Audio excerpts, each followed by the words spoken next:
Ranking Member Toomey, I appreciate your holding the hearing today.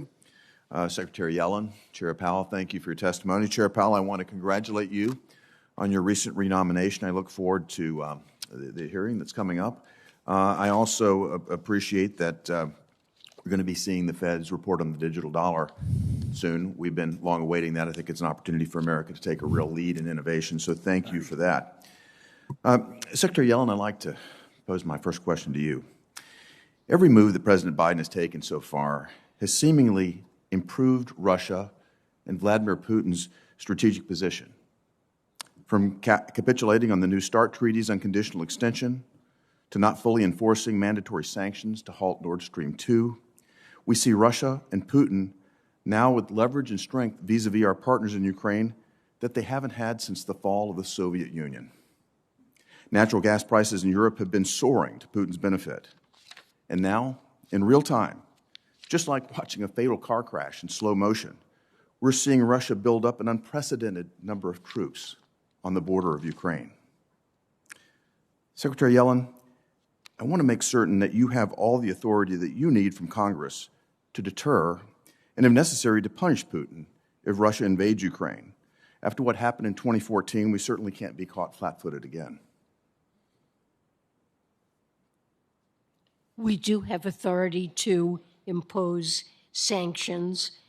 We have imposed sanctions, and the president signed I believe it was in April, a new executive order expanding Treasury's authority to impose sanctions, and we're aware of the troop buildup and I believe have adequate authority to act at least through sanctions.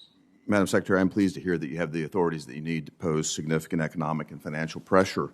I'm curious to hear what the Biden administration's strategy is to stop this train wreck that appears to be happening at the border of Ukraine.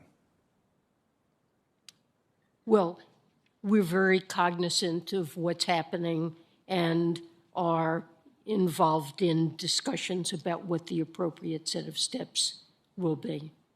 Madam Secretary, with all due respect, I hope that we can talk much more than discussions about real strategy to send a very strong message to Putin. This is the largest buildup that we have seen, again, since the fall of the Soviet Union. They are taking a very aggressive posture there, and I would encourage you to send a strong message to Vladimir Putin that we're capable of, and you have the authority to do what you need to put significant, biting financial pressure on that regime. Agreed that that's appropriate. Thank you. Secretary Yellen, I'll turn to another topic that we've discussed before. Back in September, we talked about the leak of confidential taxpayer information to ProPublica that was done in early 2021 for political purposes. You testified then that it's an illegal act, that it's being investigated thoroughly, and there can't be any tolerance for that. You and I agreed on that.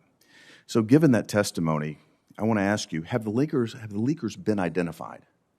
There are independent agencies, both within Treasury, the Inspector General, also the FBI and DOJ, that are conducting investigations.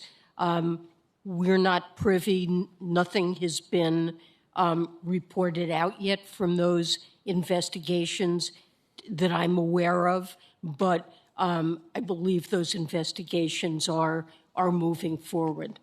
Well, I take that as no update, but after the Lois Lerner scandal, after the scandal that occurred here in 2021 under this administration's watch, I appreciate the fact that there's an investigation underway, but I would say this: until we have the results of that investigation, until we have true accountability, I cannot imagine how the Biden administration is encouraging what is in effect a 10 times increase in the audit capacity of the IRS when there's no accountability there. This is the D.C. swamp at its best. Sure. We don't know what the source of the leak of that information was, and I would say it's premature to indicate that it came from the IRS. Well, I think that that underscores my case. We can't even determine the source of the leak. We know that was IRS information. There's zero accountability. Again, this is the swamp, sure. And I could not encourage, and certainly my constituents can't condone this aspect of the Build Back Better plan that would give even more authority and a tenfold increase in the budget to snoop on more Americans, audit more Americans, and invade our privacy. Thank you. We have an enormous tax gap.